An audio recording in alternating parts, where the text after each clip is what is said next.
put another 2 points on the board for the Edmonton Oilers. They get a 3-2 overtime victory over the Montreal Canadiens. All right, what's up, everybody? Welcome to the GCL Diesel Oil Stream post-game show. Tom Gazzola with you, live inside the EST Satellite Studios in downtown Edmonton, just outside of Ice District. Hernan Salas back at EST Global HQ. Join the conversation. So much to talk about tonight, won't you? Text us 780-218-9999. Get into the nasty chat. Like, share, subscribe. If you haven't already subscribed, tomorrow is going to be a big day. So be sure to be locked on to EST all day long, whether you're listening live on iHeartRadio, TuneIn Radio, Amazon Music, Apple Music, our EdmontonSportsTalk.com audio player, and then, of course, YouTube. Get in on that action. It's going to be wall-to-wall coverage. It's going to be a lot of fun. And then you can also enjoy it later on. If you miss anything, you can download the podcast wherever you get your podcasts. Be sure to be subscribed to all of those on all the channels and platforms where you get your podcasts. Of course, GCL Diesel, providers of the best diesel engine components around, from turbochargers to injectors, fuel pumps to sensors. They are the critical engine component experts, proud to serve Edmonton and Northern Alberta for over 50 years. Hernan, Salas, there's so much to talk about tonight. The Oilers win a game. The Oilers beat and knock off the Habs, who had won 5 straight. They do it in overtime, granted, but it's all good because they win. They play better, more responsible. Max Jones, pretty good in his Oilers debut. Cam Dineen, a few hiccups here and there on the back end, but overall confident with the puck, made some plays, had a regular shift tonight. We weren't sure about that going into it, but yes, indeed, Paul Coffey, Mark Stewart rolled him out there for regular shifts, even played in overtime. And then on top of that, Jake Wallman being acquired by the Edmonton Oilers from the San Jose Sharks. No, it will not be Bo Akey going back. You heard Stoff also talking about it. Doesn't expect it to be Sam O'Reilly or who's the other one I'm forgetting? Oh, Matt Savoy going back. Savoy. Yeah. So, and then I'll just add one more thing. I know Bob gave Pags credit, Dave Pagnotta from the fourth period, our Hello Hockey Insider credit, but he said something about like, oh, Wade Arnett guys. He seems to get his Wade Arnett guys and information.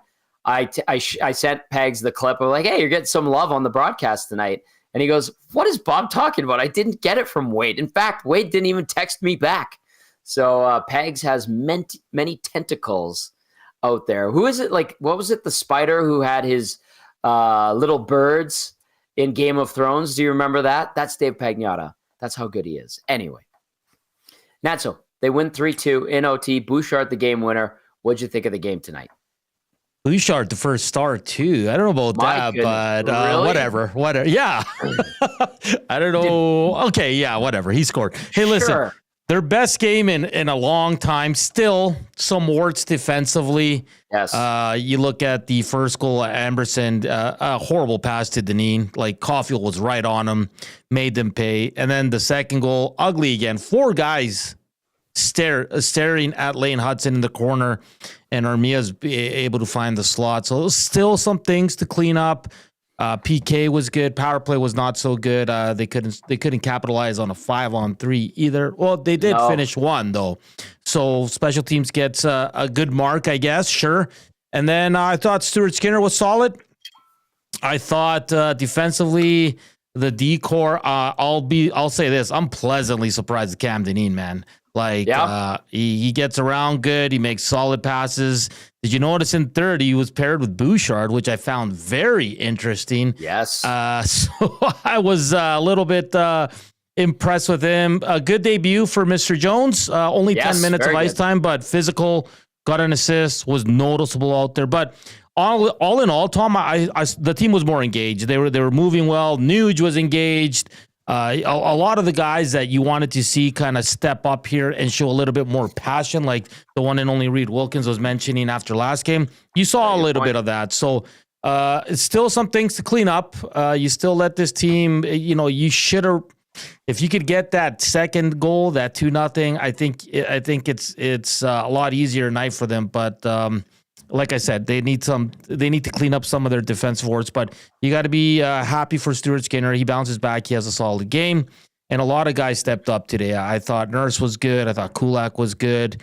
Dineen played more than Emerson, Tom, which is interesting. And the most important thing is they got the 2 points. It's good for the confidence of this team, playing a very good Dallas team who won in overtime, came back in Calgary tonight. And if everybody just wants to forget about this, we will always have the Matthias Janmark breakaway. Oh, what an opportunity. Shorthanded. What was that move? I don't know, but it went into the corner. That was a good dump in. I laughed out loud here and I'm by myself. And then the group chat kind of went like, what was that? Like that was. Well, we were laughing up top today. We were just like, oh, what the hell was that? That was too, awful. That was, it was good for a laugh, but all in all, Tom, you got to be happy for an Oilers fans. Like I'm seeing on the nasty chat and people are upset that Bouchard scored. And listen, he had 2 terrible giveaways in overtime, but he made up for it. He made up for it. And don't let it get to you guys. They won the game. It hasn't been a lot of joy around these parts for 2 weeks. Just enjoy it. They did play better. And Evan Bouchard, I know he takes a lot of heat. And like I said, the 2 giveaways were not a good look, but he finishes it off on a brilliant pass by 97. So be happy, Oiler fans. They won. They got to win. 2 points is 2 points. A lot of good things today in Oil Country. Matt Cassian standing by. Text us 780-218-9999. I'll give you the rundown from tonight's game. Here's the scoring summary in the first period. Corey Perry, 9:34 in. Breaks the ice, his 14th of the season from Max Jones. Better than taking punches from Jones and trying to exchange them like he did in Boston, a couple months ago. Connor McDavid also picking up an assist on the goal, 1-zip Oil. But at 15-14, Cole Caulfield sent in. Gets the shot off. Nice save by Skinner. Gets his own rebound. Buries it. He is an absolute sniper. Give Caulfield 31 on the year. Tied at 1. Also, there was a bit of a miscommunication. A bit of a hot pass. I think it was Emerson to Dineen. Dineen couldn't corral it. And Caulfield goes back the other way. Takes full advantage. In the second, the Oilers would restore the lead. You heard Hernan talking about it. On the power play at 1:06, Leon Draisaitl, the snipe. Nice wrister by Draisaitl, his 46th of the year from Bouchard and Nugent Hopkins. But Joel Armia would tie things up at 10:19 from Lane Hutson and Jake Evans. Armia's 11th, and you had Oilers leaving the middle wide open. Armia, the one-timer from about 25 feet out, gets through Stu Skinner. Would I have loved the save? Yes. It was a one-timer from like 25 feet out.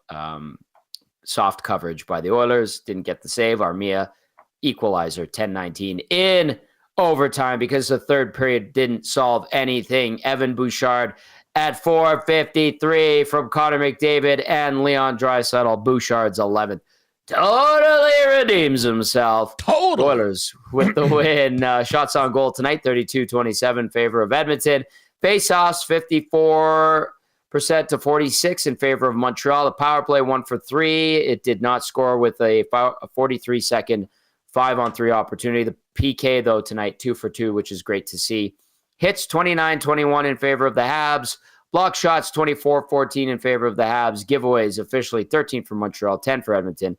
Takeaways, the Oil with 12, Edmonton with 2. The turning point of the game brought to you by Advantage Sports Medicine and Physiotherapy. At Advantage Sports Medicine and Physiotherapy, we treat you like the pros. Our multidisciplinary team includes sports medicine physicians, along with highly skilled physiotherapists, strength and conditioning coaches, and massage therapists. If you have a nagging pain you'd like to see go away, book your consultation today at www.advantagesportsmed.ca. I'm going to give it to Stu Skinner, who stopped Mike Matheson on a 2-on-1 late in OT. Makes a nice save. Skinner did make some good ones tonight. That allowed the Oilers to go back in the other way in the Habs zone, work it around a bit, and then McDavid over to Bouchard, past Sam Montembeault. 3-2 is your final. So the Advantage Sports Medicine Physiotherapy turning point is the Stu Skinner save on Mike Matheson's 2-on-1 in OT. All right, Tommy, let's get to we got some breaking news. It's being reported that the Colorado Avalanche have acquired Brock Nelson. Much rumored to be going to Winnipeg, but this is coming from LeBron and Elliot Friedman. We still don't have the return on this. They're working on the details, but another big ad for the Colorado Avalanche as they get veteran forward Brock Nelson. Loading up are the Avs. Now we'll see if they can find chemistry. Yeah, well, here's the thing. Like, this reminds me a little bit, as we get Cass ready to go here, a little bit like the New York Rangers when they like basically got everybody a couple seasons ago and went absolutely nowhere. We'll see if the Avalanche can have a different fate, but they have added some big pieces. So there you go, Hernan, with the breaking news there. Brock Nelson going to the Avalanche. All right, let's get to our game analyst, Matt Cassian, brought to you as always by South Fort Chev for the breakdown, which is reminding us that we are officially in truck month. And that comes with deeper discounts, lower interest rates on Silverados and HD, 0% for up to 72 months on Silverado Customs and Custom Trail Boss. The Silverado is built in Canada, just like Matt Cassian. You'll get a 90-day payment deferral or 10,000 cash back, 10,000 cash back with the purchase of a new vehicle. Conditions do apply. See dealer for details. www.southfortchev.com. Drive a little, save a lot at South Fort Chev. It is the breakdown with Cass. Cass, lots to like about tonight if you're in oil country, but maybe not a perfect win, but a lot of good, right? Is that fair to say? Yeah.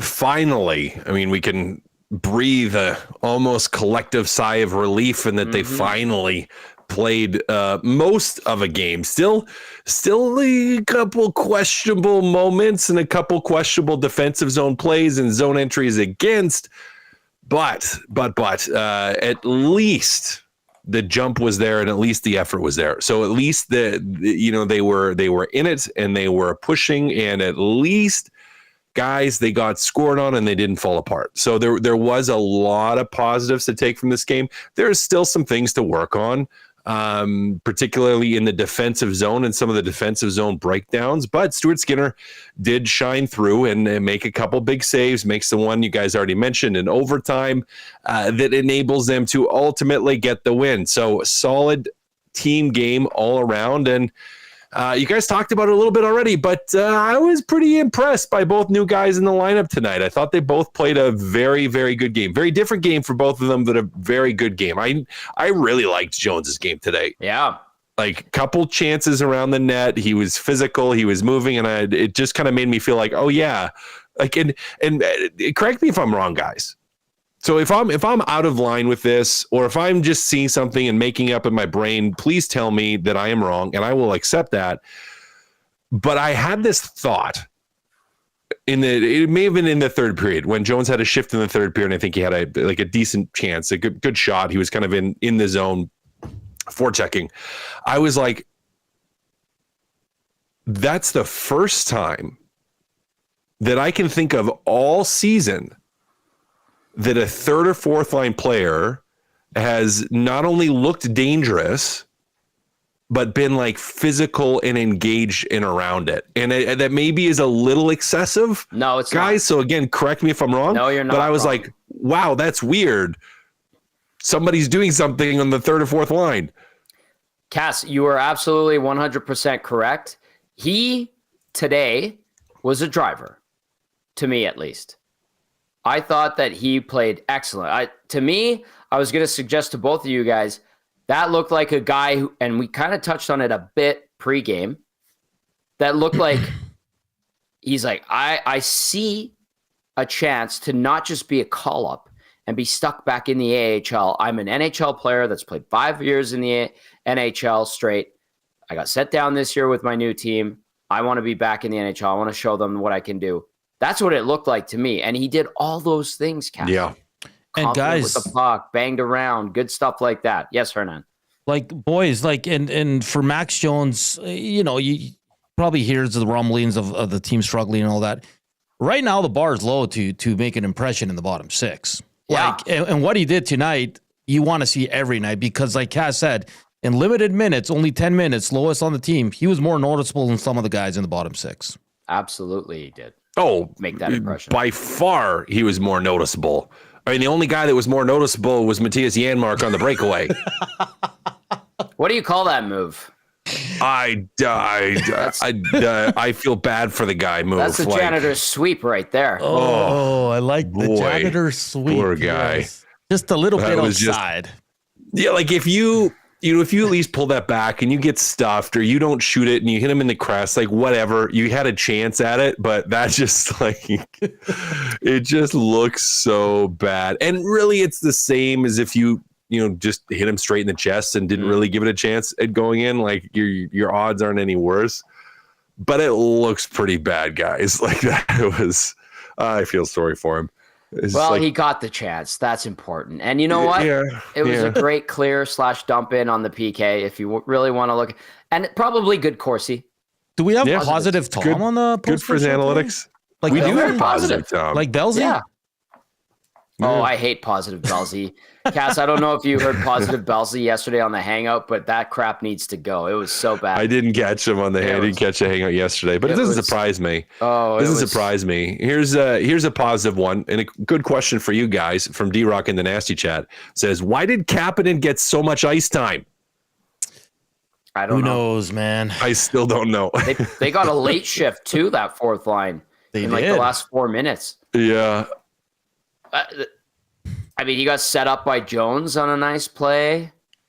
I don't know. I really don't know. Like, I think Kapanen's one of the guys that has struggled lately and really kind of lost some of his jam. I'll give him props for his effort, but like his impact has honestly been minimal the last little while, right? Yeah, it's been less than minimal.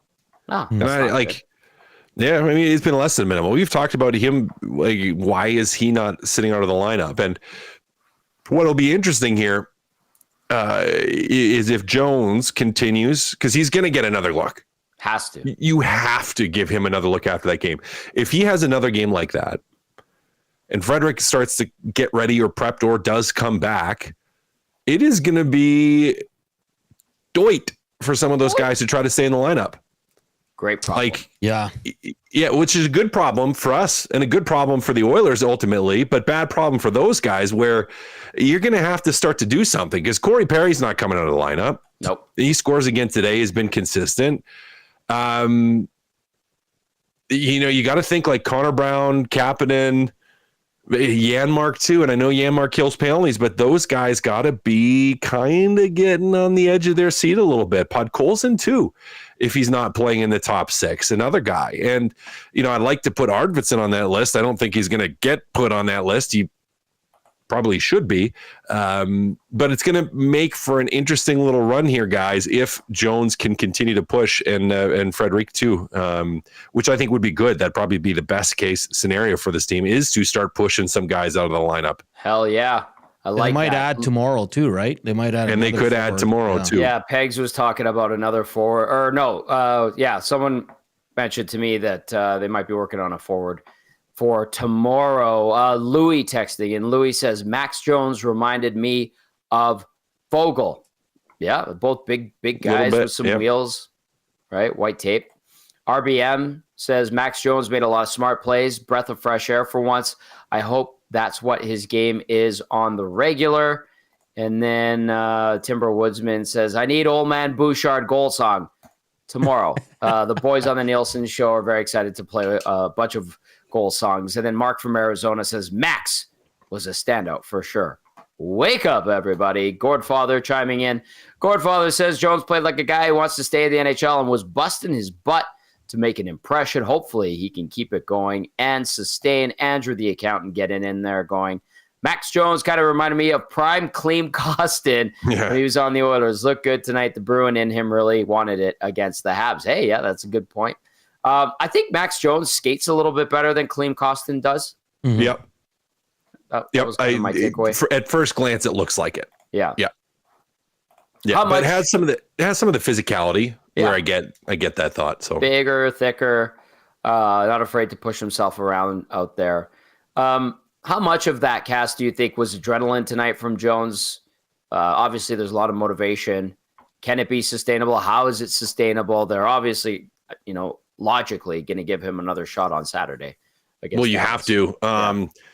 You have to. The adrenaline, listen, it's going to play a part in it, right? I don't think it's going away by the weekend, though. And really, you're seeing this as another opportunity, as a huge opportunity. As you mentioned, Tom, he's a guy that played mostly in the NHL, signed with a new team, been down in the minors, and just kind of waiting for that opportunity, especially with the Boston team that's kind of just been there this year. Now you're traded somewhere that wants you, that needs you, and that needs your style of player in the lineup. So there's going to be adrenaline with the opportunity. But I don't know if it's going to fade anywhere. Like if you can feed off of it and find, as you mentioned, Tom, a rhythm with this team where you are meeting a need, which is that gritty, grindy, physical, skate well, apply some pressure, be a good forechecker, not make big defensive mistakes. Like you do those things, there is a spot for you on this team. Absolutely. So is some of it adrenaline? Yeah, but the adrenaline could have gone the other way too, right? Where he squeezes his stick and has a little bit too much nerves and, makes mistakes. And we didn't see that today. So I don't know. We have to see it for more than one game, but at the least he has earned himself that additional opportunity. It'll be interesting to see exactly how he's utilized against the Dallas 2, who's a pretty deep team and who plays with some jam as well, and overall is a much better team than the Montreal Canadiens. So he's going to get another shot. Want to see how he does, to see if maybe it was just the adrenaline, but I would wager it's not. It's probably just stylistically how he knows he needs to play. All right, keep those texts coming in, 780-218-9999. Gazzola, Kassian, and Salas with you. Reed Wilkins will hop on later on after he works the Oilers locker room. That trade that the Avs have made, Hernan passed it along earlier. We have the full details here. Avalanche and Islanders pulling off a deal. The Avs picking up Brock Nelson and William Dufour for Callum Ritchie, Oliver Shillington, a 26 or 27 first-round pick, and a conditional third-rounder in 28. So there's the full details on that Brock Nelson trade. There's 50% retained by the Islanders. And there you go. Nanso, any text or anything you want to get to with Cass before we take a look at some other things? We'll have Max Jones here shortly. He spoke with the media pretty quick after the game. We'll get his thoughts as well. Guys, do you know who has the second most goals since January for the Edmonton Oilers? Is it Corey Perry? Yes. How cool is that? The old guy just and that goal today was a beauty. Like he waited. That was a nice one. Went top shelf and just finished it off there. Cass, Tommy, I want to ask, flip it to the other team. That Lane Hutson, man, he can wheel around that ice, eh? Yeah, he can. What do you think of him, Cass? Like when you're watching Lane Hutson? Yeah, he moves well. I mean, I think the first thing that you notice that's quite obvious is he can absolutely fly. I would say going to be a high risk, high reward type of guy.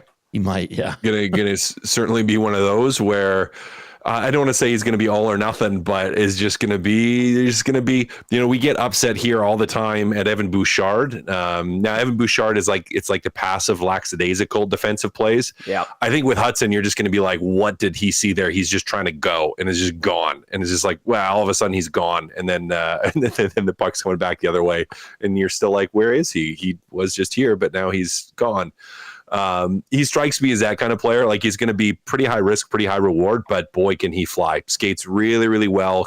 Probably is going to be able to create some offense, and yeah, he's going to be a good one. And right. Some of the, sorry, Tommy, some of the old guys look good for Montreal. And when I say old guys, I mean you guys know what I mean. Like Brendan Gallagher was excellent. Savard. Anderson was good in this game. Like Brendan Gallagher looked awesome tonight, boys. Hometown. He's playing his heart out in his hometown. We do have Max Jones, boys. So, Tommy, you let me know. Cass, you want to hear from Max Jones really quickly?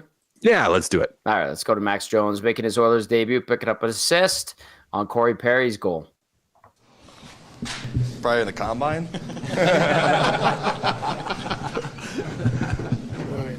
You had a chance on that one time early. You got an assist. You made that rush in the second period. Like, were you just feeling into it the whole night? Yeah, I felt good. And like I was saying, my game feels like it's in a good spot. I mean, obviously, I just feel playing like I'm free out there. So that was kind of all that was. A one-timer got away from me a little bit. I don't know if new gloves or stick or what it was, but wish I would have got a little bit more wood on it. But yeah, it was just a good game all around. It's easy to play with pairs and cabinets, so it's pretty easy out there. Seemed like you had a pretty thorough understanding of the assignment. Like skate fast, finish checks. That's sort of a recipe to stand out here.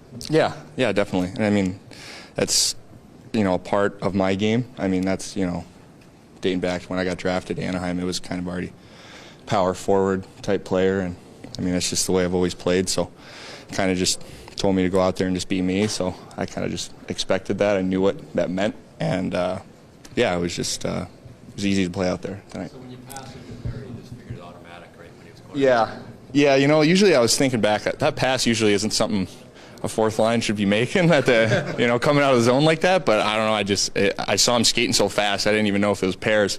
I was joking with him. I was like, I don't remember you skating that fast in Anaheim. And he's just like, come on. He's like, give me a break.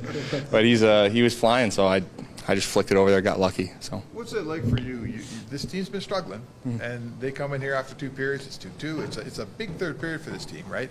You just showed up having fun. Yeah. What's your role in the dressing room between the periods? Yeah, I mean, I'm just obviously trying to get to know everyone. I know about a handful of guys already. Obviously get to know everyone and just be a sponge and just try to fit in as much as I can, starting with my play on the ice. And then, just kind of bring in energy. Everyone's kind of been a part of a team where they kind of go through slides, ups, downs, and I think that's just the way the season goes. You can't get too high, can't get too low. So I just kind of came in even keeled, try to be smiling, happy, and just bring it everything I got every shift. So. Actually, you touched on the Perry part of it, but what was it like actually playing with him and Kassian kind of as a line to get your feet wet there? Yeah, it's tough. Like just obviously flying across country and then just getting thrown in and you're not really knowing who you're playing with or how they play and the style. I know I kind of ran into Cappy a little bit in the corner there, and I was laughing. I'm like, I didn't expect him to be there. It was funny, but I think I ran into Davo out there too. Had a couple hits on our own guys tonight. yeah. But it was good. Like they were easy to play with. I knew where they were. I knew where I was supposed to be at all the time, and then from there it was just kind of sticking to the structure. So.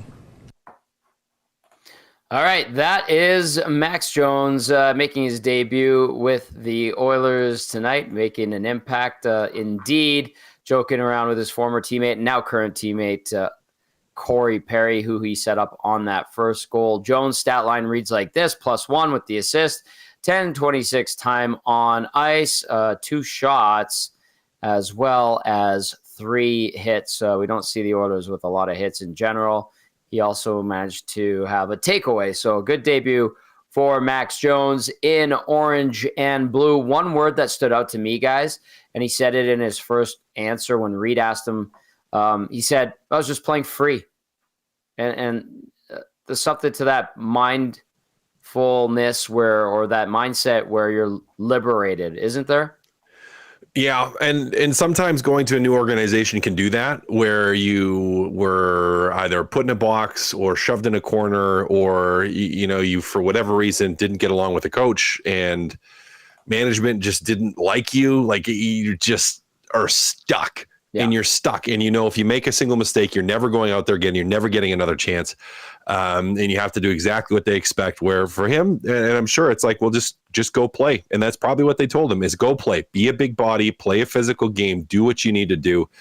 That's our expectations. And if you let him run with that, then I'm sure, yeah, of course he's going to play more free, and it's going to build his confidence. And it's helpful that he played a good game 1 out, and it's helpful that it wasn't the team game against Anaheim the other day where he's stepping into an absolute gong show of a brutal play by everybody.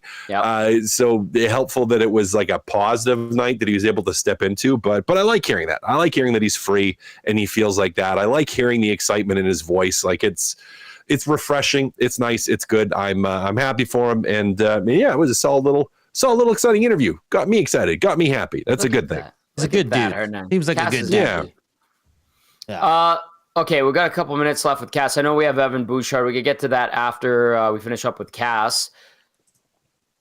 Stu Skinner. Cass, Hernan, what say you guys? You know what? You can tell when Stewie Skins is on. He made a couple good glove saves early on with authority.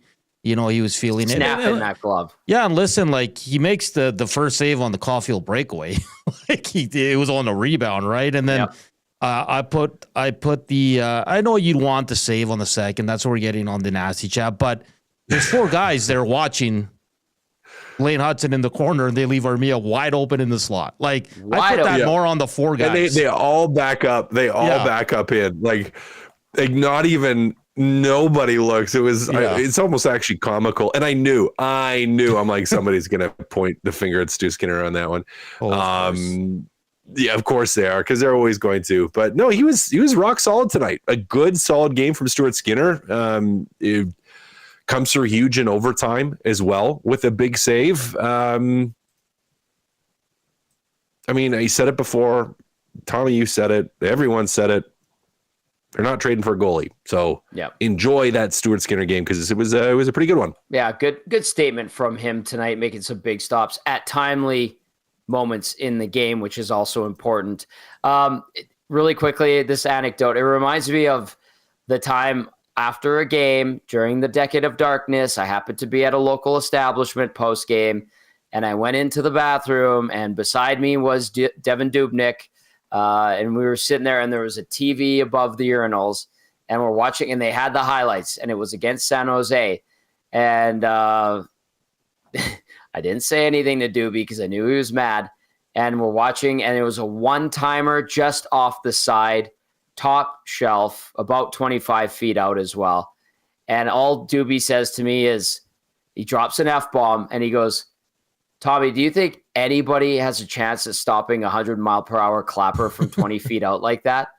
And I was like, it'd be pretty tough. He goes, yeah, exactly. He's like, look at that. Where are my guys? And I was like, you don't have very good defense. He goes, yeah, thought so.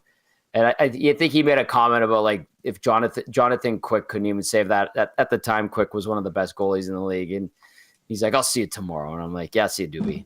But it's just a big F-bomb. And he's like, do you think anybody could have stopped that from 25 feet out at 100 miles per hour? I was like, no, probably not. So anyway, it reminds me of that. Cass, take a peek ahead to Dallas on Saturday. A better team than the Habs. I know the Habs had won 5 in a row and have been playing some good hockey, but the Dallas Stars, as we know, have been a rock solid team in the NHL for years now.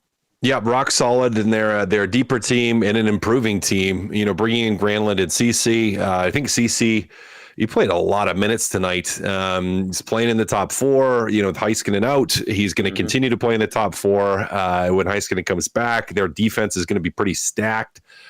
They have good goaltending. They have a lot of depth, and some of their forwards that had, I don't want to say they struggled earlier in the year, but they just hadn't quite hit their stride earlier in their year, like a Heinz, are playing really, really well right now. So they are a team that is pressing. They're going to be a big challenge, not just for Edmonton here, but for whoever they get in the playoffs. This Dallas team is going to be very good and a very difficult out. So it's going to be a challenge. You played Anaheim, you lost in pathetic fashion. You played Montreal, you beat them. It's going to be even a bigger challenge than playing Montreal to play Dallas, because they're going to be a little more aggressive and in your face. And they're just overall a better team than the Montreal Canadiens. So you're going to have a night. Can't rest on your laurels after winning an OT. It's time to go to get another 2 points. The Stars have won 4 straight coming into Edmonton. They beat Calgary 3-2 in overtime. Tonight, they are 17-12-1 on the road. They are a juggernaut at home, 24-7-1. The Stars at 84 points, second in the Central Division. Cass, fantastic stuff as always, my friend. Max power, max authority, max effort, all the good stuff that you talked about on Game Changers earlier today. I will catch up with you next week, because you're away Saturday, correct? I'm away Saturday, yeah. But we'll be back at it next week. All right. Enjoy the weekend, my friend. Good stuff tonight. Sounds good, boys. Have a good one. There's our game analyst, Matt Kassian, with the breakdown brought to you by South Fort Chev. Go visit our friends in South Fort. Drive a little, save a lot. Nancito, what do you got for me? J-Mill sent us the chat summary, auto-generated. Viewers are discussing the Edmonton Oilers' victory over the Montreal Canadiens. They praise goaltender Stuart Skinner, defenseman Evan Bouchard, and forward Reed Wilkins for their performance. Reed was great. Reed was great. Made me laugh. Jay Milne sent that in. It was good. I'm just excited for tomorrow, man. It's like you said, full day here, 66. We'll have you covered on everything. We'll get the official return for Jake Wallman. Yeah. And then who knows what else they do, Tommy. So it's going to be fun. I mean, Brock Nelson on the move, like you said. So Oliver Shillington has been flipped already to the Anaheim Ducks. Huh.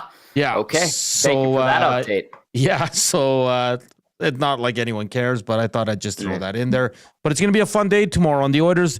Like Cass said, I think he makes a good point. Dallas coming in on a 4-game win streak. Wyatt Johnson is on an absolute tear right now, Tommy. Mm-hmm. You can't just, what do we always say, Tom? Don't feel fat and sassy because you won one game. Like you're going to have to play a lot better on Saturday than you did today defensively because you still gave up some grade A's scoring chances. I mean, the second goal, we just discussed it with Cass. Like it was bad. It was bad on all fronts, and the Oilers need to be better. But I think a lot of people are excited with the new guys. I mean, Frederick's going to fit in, and people are going to love him because he's going to be feisty as hell. Max Jones debut, everybody's loving it. Cam Dineen was, listen, for a guy who hadn't played in the NHL in 3 years, Tom. Yeah, he looked pretty good. I mean, I understand some people are taking it a little overboard that he should be a regular. That's not going to happen. He's confident with the puck. Yeah, and he skates well, but there were a few tough moments for him too. For sure. Yeah. For sure. But I mean, he played a lot more than I thought he would. And like I said, when I was a little surprised Knoblauch put him with Bouchard, but they held their own. So good on him. He played 14:56. So, and more importantly, I think a good bounce back for Stuart Skinner. He's going to get the start Saturday. There's no doubt in my mind they're not going to go with him. So we'll see what happens. And listen, a lot of people not happy with the third line of the Oilers and Kasperi Kapanen. And listen, there's still tomorrow. If you're going to add another forward, Tom, someone's got to go. Right? Because you have Trent Frederick coming to. I mean, Max Jones is not going anywhere here for at least the next couple of games if he keeps playing the way he did tonight. So, there's still some moves to be made here up front for sure. 780-218-9999. Get to the nasty chat as well. The Oilers 3-2 winners over the Montreal Canadiens in overtime. Evan Bouchard scores the winner. You had goals from Corey Perry and Leon Draisaitl as well. Stuart Skinner with a much better performance on the night. Skinner making 25 saves on 27 shots. The most important thing is the Oilers add a couple points to their total and now have a little bit to build off of when they face a red-hot Dallas Stars team. 7-2-1. Heading into action Saturday are the Stars with a 4-game winning streak. Edmonton now at 4-6 in the last 10 and looking to stay lukewarm. How do I describe them? Warm? Very lukewarm. One win, again, 2 points. Two wins in their last 8. Yeah. 5 points up on the LA Kings with the Kings having 2 games in hand. But you pick up those points, close the gap a little bit with the Golden Knights. The Golden Knights idle tonight. They take on Pittsburgh tomorrow in Vegas. Okay, we do have Evan Bouchard, right? Yes, we do. All right, let's go to the guy who had the game-winning goal, and it was apparently the first star of the night, Evan Bouchard. A few games have been tough for you guys. How do you compare the effort tonight compared to what we saw over the last 7 or 8? Definitely better. We're trending in the right direction. We got to just keep playing that way. In the third period, we weren't chasing it. We knew it was going to could take some time, and it did, but we stuck with it. So how patient do you have to be when you're out 3-on-3, time is running down, you're with McDavid and Draisaitl? Is the clock going in your head? Or? A little bit, yeah. You just really try to get them the puck because usually they make plays out of nothing, and that's what they did out there. Do you expect that pass to get through? With him, I was kind of expected it to get there, and it did. You've had lots of big offensive moments and big playoff moments and such, but I wonder just how much an overtime winner can, just help a guy and still feel really good to have a moment like that offensively. Yeah, it was definitely a good feeling. We needed to get a win when we got it back on back in the win column. So that was a big one for myself and the team. The overall game was strong. You only let in 2. The defensive structure was better all around, the whole team. A good third period you needed. Did you feel like your team sort of kept this thing going north here? Yeah, definitely. Like I said, we knew it could take some time come the third period. We got saves when we really needed them, and yeah, we capitalized. You guys have been working on dialing it in defensively here lately because the goals against and such haven't been great. Do you feel like tonight can be a step in the right direction? What do you think you need to keep working on as a group? Yeah, if you're letting in 2 goals or less a game, the chances are you're gonna win it. But yeah, I think playing defense the biggest thing that we were missing the past 6-7 games. So that was a big one for us. What do you think of your goaltender's play tonight? Yeah, he was great. He made the big saves when we needed him to, early on in the game, late in the game. So it was all around. He helped us out massively. Yeah, there you go. There's the guy at the game winner, Evan Bouchard, an animated Evan Bouchard. Very, very into that interview. He was feeling it for sure. I'm kidding. I'm being facetious. Brings the energy. Lots of energy there. A guy texted and he said so many cliches. And someone on the I think it was Simple 101. He goes, Evan Bouchard, our default hero. Give that man a Werther's. Yeah. Give him a Werther's. All right, Reed Wilkins will be stopping by shortly to give us his thoughts on tonight's Oilers victory. We want to hear from you, 780-218-9999. Get into the nasty chat as well. Big Uke texting in says, I was at Gimme Golf during the game. We had it going. Seemed like this was the best game the Oilers have played in a month. Jones seemed electric. Overall looked good. Nice to have some fun on a dance party Friday and deadline game. Hopefully people aren't bitching about goaltending too hard. Have a good show, gents. And Big Uke says, yeah, it's 2 out of the last 8 or 2 of the last 3 games are wins, and they're on the up and up. Silver linings, baby. Let's go. Doesn't sign text guy, wants to have clarification on Wallman, eats up most of the 3.7 cap space. If Kane is not healthy until playoffs, can Oil spend his $5 million as well? Yeah, they get more cap space. We'll see what develops or what changed in Evander Kane's mind, because as Shaggy talked about and he tweeted about it, seems like it won't be until the playoffs where we see Evander Kane, or maybe they move on from him and they're open to trading him. We shall see tomorrow. But yeah, it doesn't sound like any salary will be retained on the Wallman deal. RBM says Jones has personality. Between that, Kane and Frederick, that could be huge for them. I've been saying for a while they have to transform their bottom 6. Maybe this is the start of that. And then I like this from Jordy Mack. Says they tried to start the wave in the lower bowl at the start of overtime, and I shut that down quickly. Well done. Well done, buddy. Well done, young man. Well done, young man. Shanzi, you letting Jordy Mack stay up late? Maybe he's got the day off from school tomorrow because it is deadline day. I respect that family tradition, time-honored tradition of deadline day being a holiday. That was the best, Tommy. And you know what I loved is that parents here were like, sure, it's trade deadline day. Yeah, whatever. Yeah, one day. What's one day? Anything. Yeah, exactly. How many kiddos are staying home tomorrow to watch trade deadline? To watch EST? Hell yeah. We're going to have wall-to-wall coverage, Hernan. We start at 6 a.m. with the Nielsen show.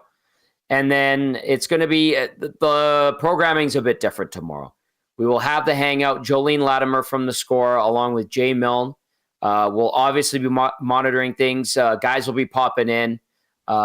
If things are breaking, if there's anything huge to hit on, that extra seat's going to be open, and we'll chew on that. And then we're going to have an extended edition of the Oil Stream as well. That's going to run for a couple hours. I think we're foregoing Lock Shop, correct? That is correct. So it'll be 2 hours of Oil Stream leading into EST afternoons, and then the Reed Wilkins show. It's going to be great, man. Like you said, everybody's going to be filling in different spots, breaking down stuff, and we'll all have our roles. But it's going to be fun, man. I can't wait. Reed Wilkins show, yeah, it's going to be I think busy. We'll see what the Oilers do. Last I heard, maybe a forward tomorrow. Maybe there's something else. And the good folks over at Fox Coffee are going to keep EST fueled up on deadline day. We're going to have some treats from the crew over at Fox. Big thank you to Jarrell, Michaela, and Ashira at Fox Best Coffee.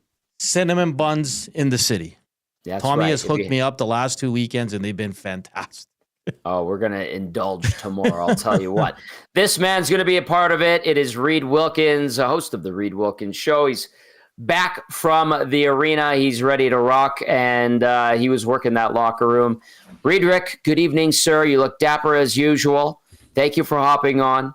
What are your impressions of the Oilers' 3-2 victory tonight with a couple of new Oilers in the lineup? All right, first of all, to the wise asses in the nasty chat who say that I'm grumpy even when they win, my grumpiness has nothing to do with the Oilers winning or losing. I'm generally grumpy, okay? Second of all, why should I have been positive about the team and the way they played 6 of the last 7 games? Third of all, I thought the Oilers generally played very well tonight. I thought they were solid. I thought they were more detailed. Knobloch did say the execution can still be better, which I think is fair. Yep. I think, again tonight, I will say there were opportunities to stretch leads, and they didn't do that, and that was a little worrisome. They were up 1-0 and had a 2-man advantage for, I think it was 43 seconds. 43 seconds, yes, sir. And they didn't score. And then Montreal scored shortly after the penalty kill. Huge momentum boost, but they didn't allow Montreal to get another one before the end of the first period. They go up 2-1 in the second period. What a shot by Draisaitl. I mean, that's just a laser beam. And then they have that shift of the year candidate, if they would have scored, when Draisaitl, Nugent-Hopkins, and Hyman just kept keeping the puck alive. Yeah. And they didn't score on that.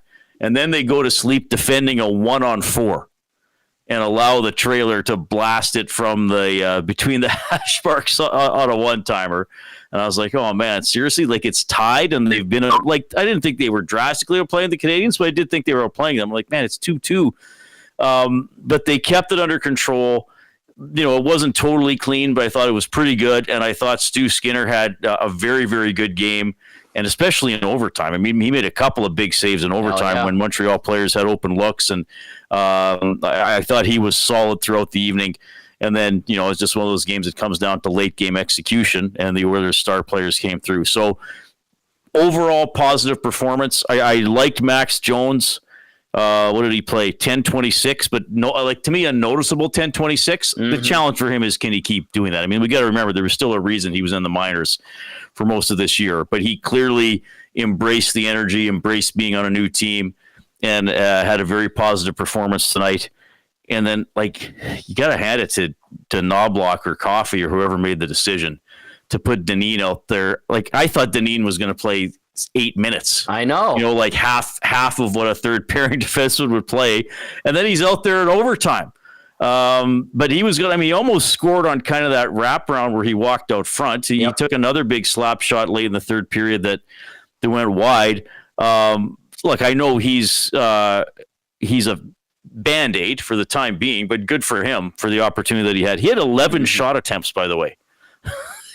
Four made it through, right? Yeah, 4 shots on goal, 3 were blocked, and 4 missed the net. That led the Oilers in shot attempts. Hyman led in shots on goal with 6. But they looked more like the good Oilers team tonight. But, yeah, I'd like to still see a little more killer instinct or finish in the offensive end, because stretching this to a 2-goal lead could have made a huge difference tonight, either 2-0 or 3-1. But, they got to win. It'll calm everything down, and then we see what else they do tomorrow. Cam Dineen, pretty confident with the puck when he had the touches, didn't seem to have any jitters. And then Max Jones, sustainable. But you were in the room, you were asking questions. We ran the Max Jones audio. I was watching it here in the satellite studios on the screen, and I could see you were the first to jump in there and ask him some stuff. What's your impression of the guy? Because it's not like he's a spring chicken. He's been around. He was a first rounder in 2016. There's an opportunity here, Reed, and I know you said sustainable. See if it can make that happen, but do you see him being wise enough to recognize that, he keeps doing that, they're going to play him? Well, I think so, and I mean, I'm sure, even though he hadn't been around for the bad streak, I mean, I think he's aware of what the Oilers were missing in terms of some physicality and some speed and some energy. So I mean, that was the first time I've been around him in person, and that's often the most you ever get to know the players is just how they act in the scrums and the interviews. But he seemed to me as like he recognizes who he is. And he even said on that pass to Perry, he was like, that probably wasn't a good pass for a fourth liner to make, like a floater through cross through the neutral zone that might have gone into the far corner if it hadn't touched a Montreal player. Right. Perry would have probably had to try to beat out an icing otherwise. But good for him that he looked up and saw a play and tried to make it. So, yeah, I think he knows who he is. And I think sometimes with younger players who are drafted relatively high, and then maybe they wind up on a third or fourth line, they think, oh, well, I don't belong here. Like, eventually the coach will move me up. Like, I'm still going to play like I'm in the top six. I don't know if he did that, but I think we've seen that in other cases. But I think he knows who he is and where he fits on this team. Like, if he plays as he did tonight, and again, I think the challenge for him will be consistency. If he plays as he did tonight, then that's a good pickup for Edmonton. I with him, though, I just got to see it because, as I said, he hasn't been in the NHL most of this season, but a very good debut. Well, the plan was for him to go to Bakersfield, and they had to call him up yesterday. And like you said, a good debut. A couple of former London Knights and Anaheim Ducks connecting on that goal, Jones and Perry.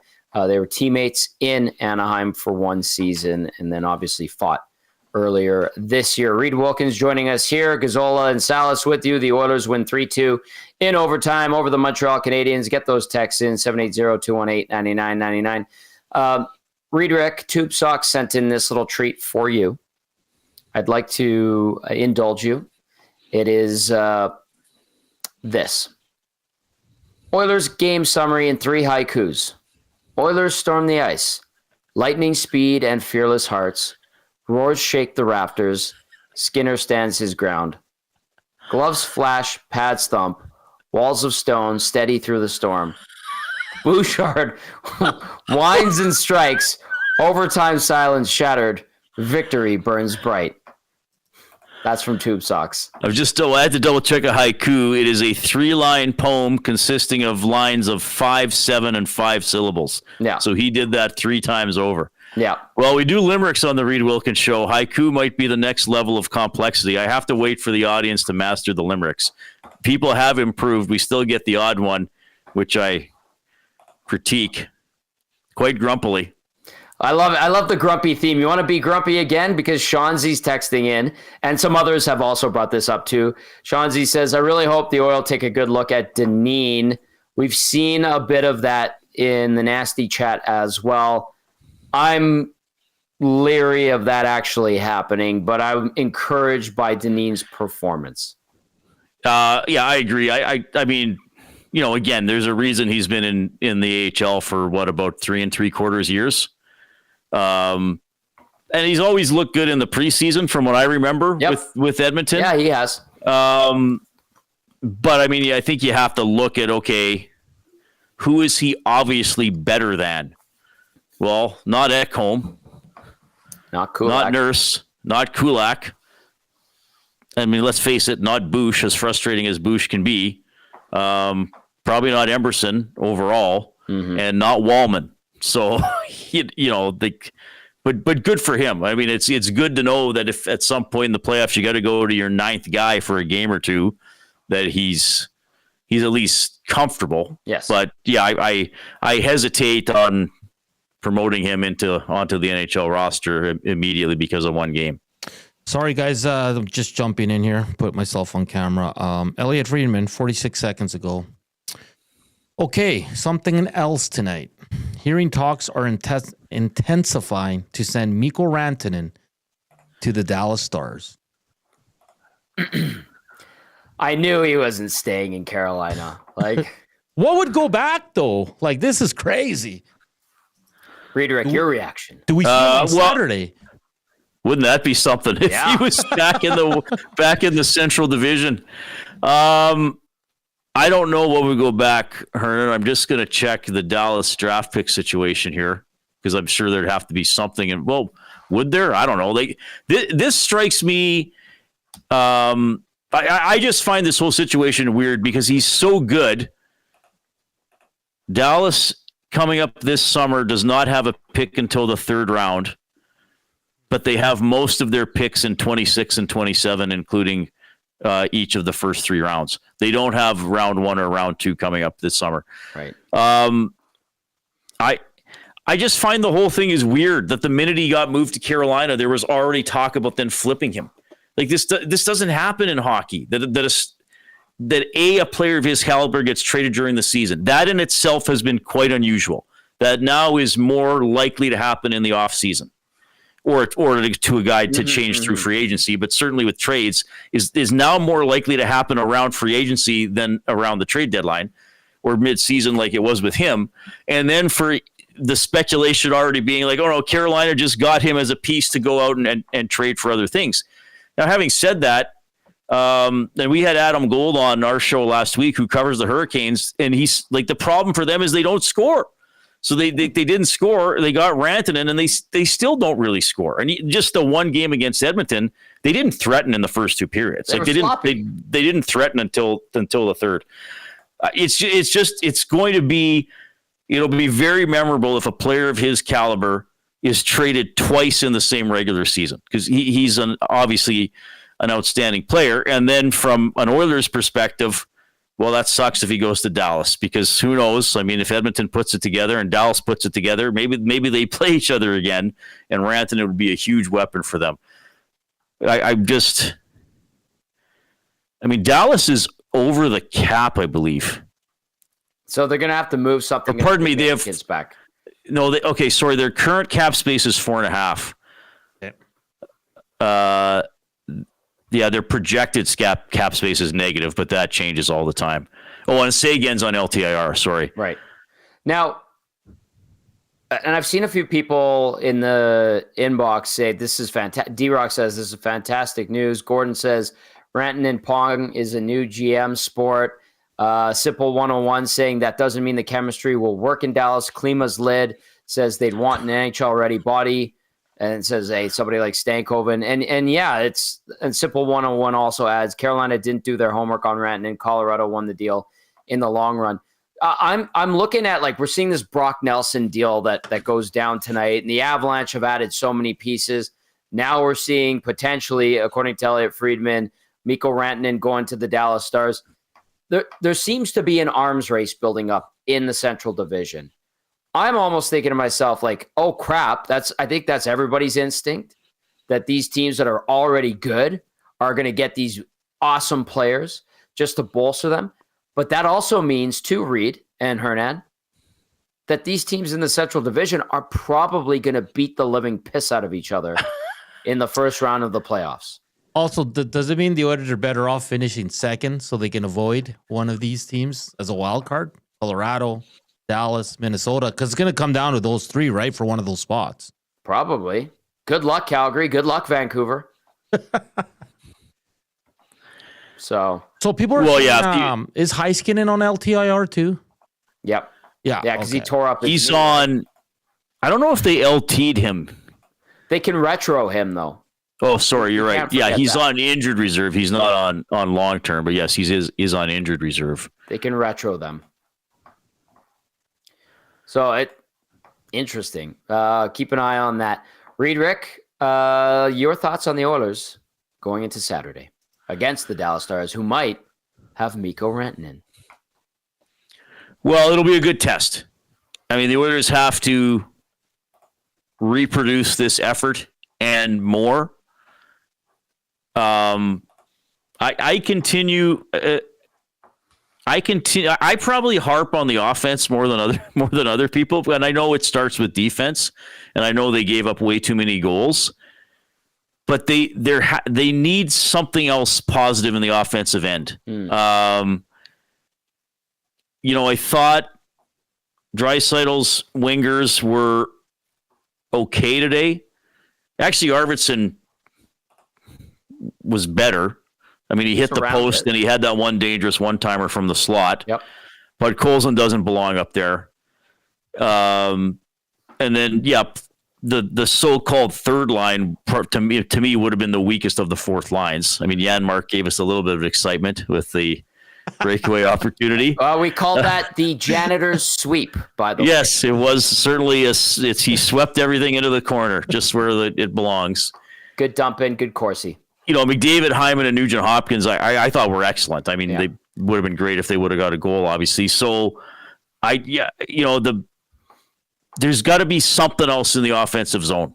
And that's what I liked about Jones. And even that drag move he tried in the second period when he stole the puck and went almost end to end and just had the confidence to try that move and then passed it to Kapanen. I'd like that at least there was some energy there. So, to beat Dallas, obviously they're going to have to defend and be responsible and all those things we talk about, but they are going to have to finish their chances. There has to be some more energy or some more muck around the net to jam in more goals than the Oilers have been getting. Yeah. Rick, I'm going to be positive. I'm not going to be grumpy because that's not in my nature. That's all you. I'm just kidding. You're also very pleasant, I think. Great work tonight, my friend, as always. Okay. Thanks, Tom. Thanks, Hernan. I very much look forward to seeing you tomorrow. I'm going to yell at some clouds. Okay, there he is. Our resident cloud yeller, Reed Wilkins. Great stuff from him. Catch him tomorrow. He's going to be around all day. And then, of course, his show, the Reed Wilkins Show, from 3 to 6 with Jay Milne. It's going to be a busy, fun, exciting trade deadline day around the National Hockey League. And we begin our coverage at 6 a.m. No lock shop tomorrow. We're going to have an extended edition of the Oil Stream. You're going to see Hernan. You're going to see Joaquin. You're going to see Reed and Jay, and YouTube Trev is going to be running around, prancing around, excited. Brendan Eric might actually crack a smile. Actually, he's sneaky funny. He's a good He is. Dude. Yeah, he's hung out with me the last two games for the first period, and he's a cool cat. He's a good ad. He's been excellent. So we're gonna have some fun tomorrow, and keep it locked on Edmonton Sports Talk all day long. Nancito, let's get to a little bit of business here. Let's get to the player of the game, brought to you by Damon Bunting Real Estate. David Bunting, consistent top producing realtor in the greater Edmonton area for over 17 years. He's community driven, understands what it takes to make a difference in our city. So check him out, DamonBunting.com, or visit his Instagram at Damon Bunting Real Estate. Latino Heat, take it away. Yeah, a lot of good choices on this night, but I got to go with a guy who had a rough outing last game out, but he bounced back today. He was excellent. Like Reed said, what a shot for the goal. Leon Draisaitl, 1 goal, 1 assist, +1, 21:45 of ice time. He had 4 shots on net, and I thought he was outstanding. Honorable mention, Stuart Skinner, Max Jones. I thought they were really good on the night as well. But Leon Draisaitl, David Bunting, player of the game for the agency. It's been a while since I've picked an Oiler, Tom, so feels good. It's refreshing. Feels good. Yes. All right. Final thoughts from you, Hernan, as we wind things down here on the GCL Diesel Oil Stream post-game show. I mean, how are you going to be able to sleep tonight with this news that Rantanen could be going to the Dallas Stars? And, it'd be crazy if they're they are here, but it'd be crazy if this deal did go down and see Rantanen with the Dallas Stars on Saturday. Woo, that would be fun. No, just keep building. We'll see what happens tomorrow with this Wallman, the exchange. What's going the other way, and what else the Oilers do. And it's going to be a wild ride. I can't wait for it. And then Saturday, Tom, we're back at 7. It's a late one as Hockey Night in Canada, Oilers, Dallas Stars. And like Cass said, they got to be ready to go, and they got to still clean up a little bit of their defensive zone. Chris Knobloch was happy with the game, but said there's still a little bit of stuff we need to clean up. So hopefully they can build off this win, but it's going to be a fun couple of days, man. I can't wait. It all starts at 6 a.m. right here on EST. Couple of texts to wipe things down. JB says, like a dragon in a dungeon, Reed Wilkins is a curmudgeon. When you roll 20-sided dice, he isn't nice, using questions like a bludgeon. JB, I love that. I'm going to send that to him via text right meow, unless he's listening. That was so good. RBM says, Reed, maybe if the bookbinder of Alberta is telling us this stuff, we would believe it. I like that very, very much. Nancito, let's call it a night, my friend. The Oilers with the 3-2 victory over the Montreal Canadiens in a very energized Rogers Place. They get it done in overtime. Evan Bouchard, the winner, with just under 7 seconds left to play in the extra frame. Give the Oilers their 36th victory of the season. 20 games remain, and they continue the schedule Saturday against those Dallas Stars. A big thank you to everyone who watched, everyone who listened, everyone who hit that thumbs up. We look forward to seeing you and talking to you tomorrow. Oh, look at Hernan pointing and smiling at all of you and you and you and you and you. For the Latino Heat, for Reed Wilkins, the bookbinder, and for Matt Cassian, I'm Tom Gazzola saying have yourselves a great night. We'll see you tomorrow.